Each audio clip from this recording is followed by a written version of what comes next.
Le Seigneur ne croit pas au vide, il croit aux choses qui sont remplies, il croit en une possession entière, à une pleine occupation. Dans le domaine spirituel, cela requiert un élargissement spirituel avant que le Seigneur puisse donner un espace plus grand. Je crains que la chrétienté ait renversé les choses en réalisant de grands espaces et en espérant s'y déployer. C'est ainsi que de grands bâtiments sont construits, puis une très grande somme de travail et de labeur est mise en action pour essayer de le remplir. Le Seigneur ne fait pas les choses de cette manière. En tout premier lieu, il élargit, puis il donne en conséquence. La loi que le Seigneur a mise en évidence ici dans ce passage est qu'un ascendant spirituel sur les forces des ténèbres et de la mort correspond à une croissance spirituelle et que la croissance spirituelle est essentielle pour un ascendant spirituel, pour un territoire élargi. Je vous invite à relire Exode 23, 29, 30. Cela rend la vision très claire. Le défi que le Seigneur place devant nous est celui-ci. Pouvez-vous occuper ce terrain? Pouvez-vous le remplir? Pouvez-vous le posséder? En êtes-vous capable si je vous le donne? Le désastre serait d'autant plus grand si le Seigneur donnait un territoire vaste et que nous ne pourrions pas l'occuper, le remplir. Combien la croissance, la maturité et l'expansion spirituelle sont importantes. Toute la question de la victoire progressive repose sur un développement spirituel progressif. Il ne repose pas sur la possession d'un don d'ascendant provenant du Seigneur. L'ascendant, en fait, se développe en nous par une croissance et un élargissement spirituel. C'est une question de capacité.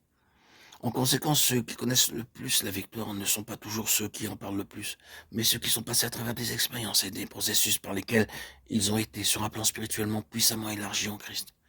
Disons cela d'une autre manière, ce doit être un réconfort de savoir que tout ce que fait le Seigneur avec nous, qui est une sorte d'étirement, un étirement douloureux, ce creusement de voies et de sillons plus profonds, cette conduite dans des profondeurs, cette mise en pièces et cette ouverture par force, tout ce qui tend à favoriser une énergie plus profonde, plus large et plus élevée du Seigneur à travers la souffrance a pour dessein de nous introduire dans une position de puissance et d'ascendant spirituel.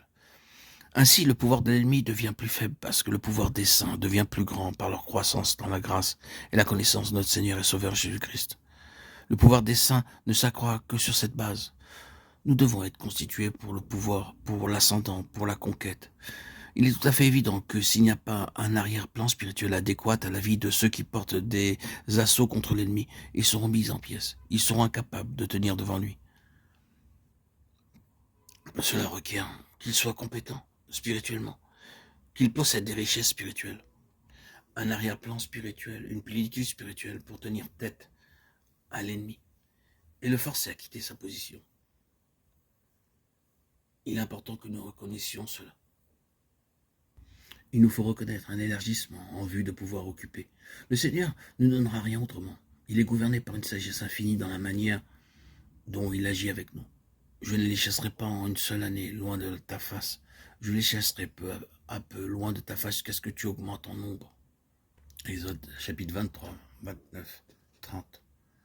La mesure de l'ascendant spirituel est celle de la croissance spirituelle.